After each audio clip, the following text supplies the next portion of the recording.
Social મીડિયામાં ખૂબ ચાલી રહ્યા છે। આપણા માનની આદરણીય શહેરના વહીવટદાર પ્રજા માટે નિમાયેલા એવા કમિશનર સાહેબ શ્રી અરુણ મહેશ બાબુ દ્વારા જે ગરબા રમવા અને જે ઉત્સાહ જોયો, પણ એ ઉત્સાહની સાથે અમને ચિંતા પ્રગટ થઈ, કારણ કે કમિશનર સાહેબ એટલા ઉત્સુક હતા જે પ્રમાણે સીટીઓ મારીને ગરબા રમતા હતા। પણ સીટીઓ બી કોની સાથે મારતા હતા, કોની સામે મારતા હતા કે જે ઓલરેડી સીટીની કૌભાંડ કરી ચૂક્યા છે। 30 રૂપિયાની સીટી 3500માં ખરીદી ચૂક્યા છે।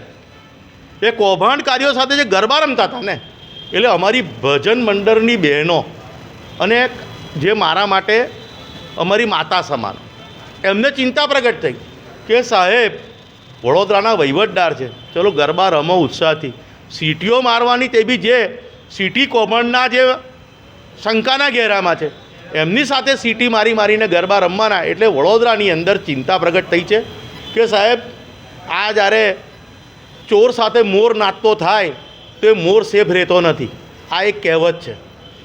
જ્યારે આ રીતની ઘટનાઓ ઘટિત થાય છે એટલે અમને ચિંતા પ્રગટ થઈ। સાહેબ વડોદરાની જનતાને આપ પર ખૂબ મોટી અપેક્ષાઓ છે, આપ અપેક્ષામાં ખરા ઉતરશો એવી પ્રજા તમારી સામે નજર માંડીને બેઠી છે। સાહેબ અમે તમને આવ્યા પછી તમે જુઓ, દર 2 દિવસે તમને એક અરજી મળી છે, દર 2 દિવસે કૌભાંડ બહાર આવ્યું છે, એમાં કોઈ જગ્યાએ તપાસ કરવાની દાનત નથી જણાઈ। એવી જ એક કિસ્સો છે કે જેમાં કૌશિકભાઈ પરમાર, જેની પર એસીબીમાં ગુનો દાખલ થઈ ગયો છે, તપાસ ચાલુ થઈ ગઈ છે, એવા વ્યક્તિને ઇરાદાપૂર્વક એની રજા લંબાવવામાં આવે છે।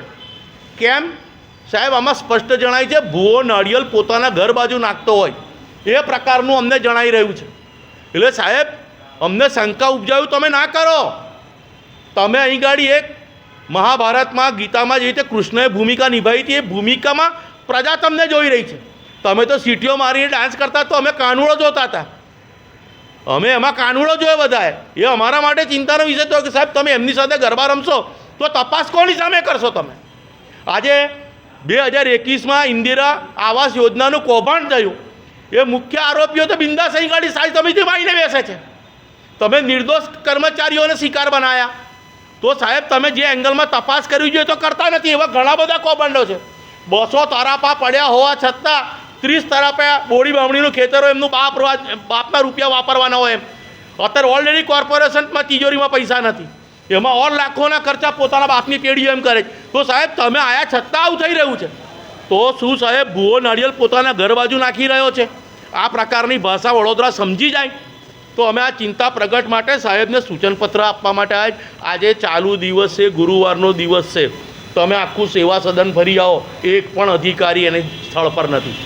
આ ખૂબ જ ચિંતાનો વિષય છે। તમે આટલા બિંદાસ થઈ ગયા કે આટલી બધી તપાસો હજુ બાકી છે, શંકાના ઘેરામાં છે બધા, તે છતાં બધા અધિકારીઓ તમારી સાથે મોડી રાત સુધી ગરબા રમવા માટે ટાઈમ છે, પ્રજાને પ્રશ્નને વાચા આપવા માટે ટાઈમ નથી। સાહેબ વડોદરા ખૂબ જ ગંભીર વિચારી રહી છે, આગામી દિવસમાં દિવાળીમાં ફટાકડા ફૂટે તો નવાઈ નહીં। હું મહેન્દ્રસિંહ રાઠોડ, વડોદરાનો અવાજ।